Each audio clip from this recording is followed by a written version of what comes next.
Hello, my name is Alondra Gonzalez and welcome to my presentation of the condom use program versus two behavior models. So a brief overview of the condom use program.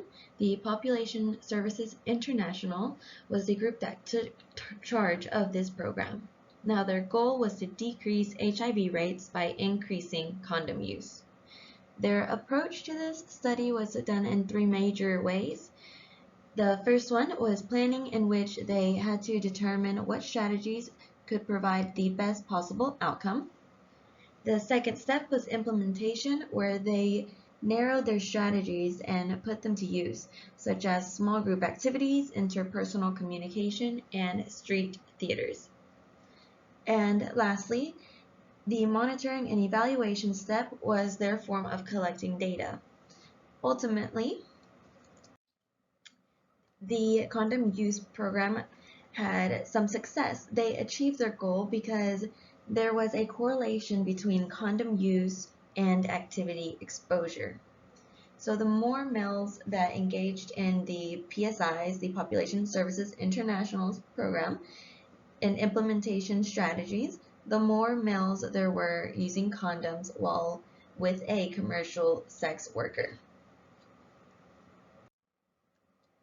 The first and main theory that I want to compare the condom use promotion programs to is the trans-theoretical model of behavior change, which I will refer to as the TTM for short. Now, this theory focuses on individuals' readiness or attempt at making a positive change. It can be thought of as an individual level theory. Also, the TTM is made up of 4 constructs, which I will go over here soon.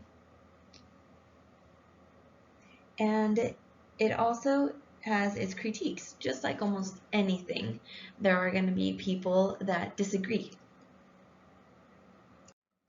The first construct is the stages of change. This is made up of 5 stages. Pre-contemplation, which is when the individual does not think they have a problem. So if we are comparing these stages to the condom use program, many of the individuals that participated went through these stages. They first didn't even think they had a problem, that they weren't at risk for HIV. Then they contemplated it whenever they started to see the implementations that the PSI started to move through their communities. And so they start to acknowledge these behavior changes that could be beneficial to them. Then they prepared, so they reevaluated what they thought, and then they started to construct detailed plans. The fourth step is action, in which they actually initiate in the behavior change and they actually begin to use condoms whenever they're going to see a commercial sex worker. But in order for this to be considered as maintained, it must be a behavior change that lasts at least 6 months. And termination of the neglect of condom use is whenever they have the confidence of 0 relapse. So they don't go back to not using a condom whenever they go to such places.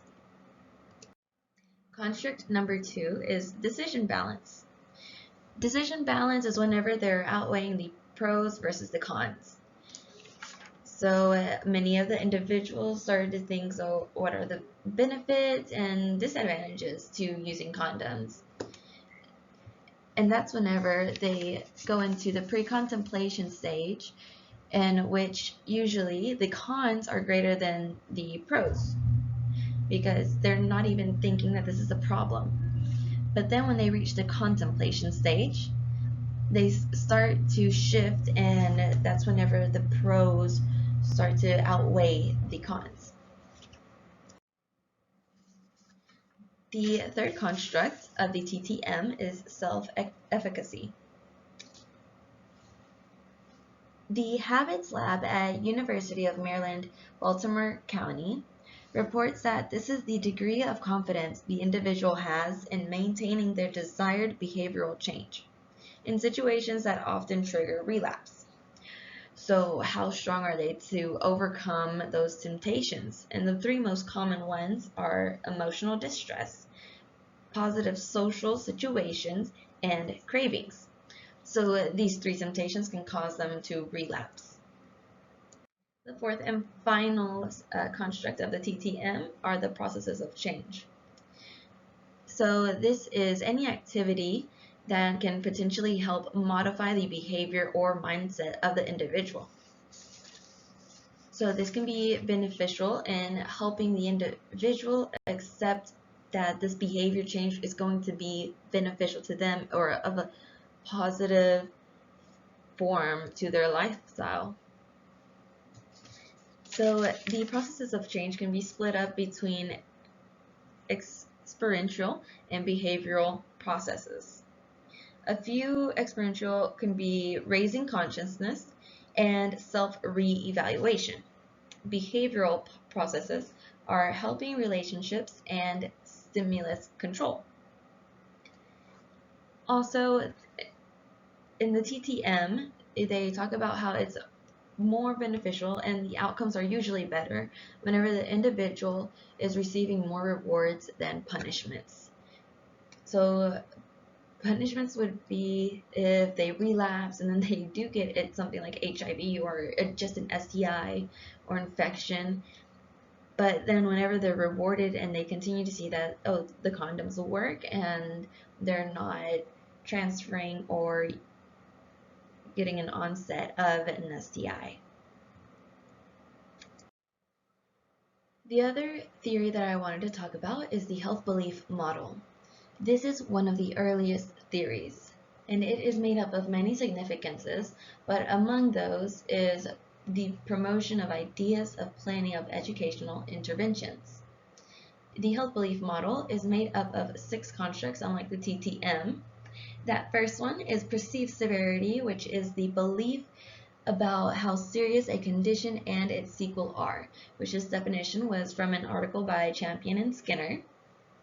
The second one is perceived susceptibility. Then there's perceived benefits, perceived barriers to adopting behavior, cues to action, and again, self-efficacy as we saw in the TTM. So which of these fits a condom use program the best? Well, if we look at the health belief model, they promoted planning, which is exactly what the PSI did. They first planned to see what strategy they were going to use and which one would give them the best outcome. But it is also not a good fit when it comes to sexual risk reduction, which is found in our lectures actually. Now if we look at the TTM, this is realistic view of difficulty whenever we go through the stages, because it mentions that there can be lapses or relapses, and so it's not perfect or linear. Also, the processes of change is crucial because this is the way that they can actually relate to the individual and help them adjust or change that mindset to be able to see the benefits of such behavior, such as using condoms whenever they're going to see commercial sex workers. Therefore, I think both of these fit in their own unique way. But where they both fit together is where they have overlapping constructs, for example, such as the self-efficacy.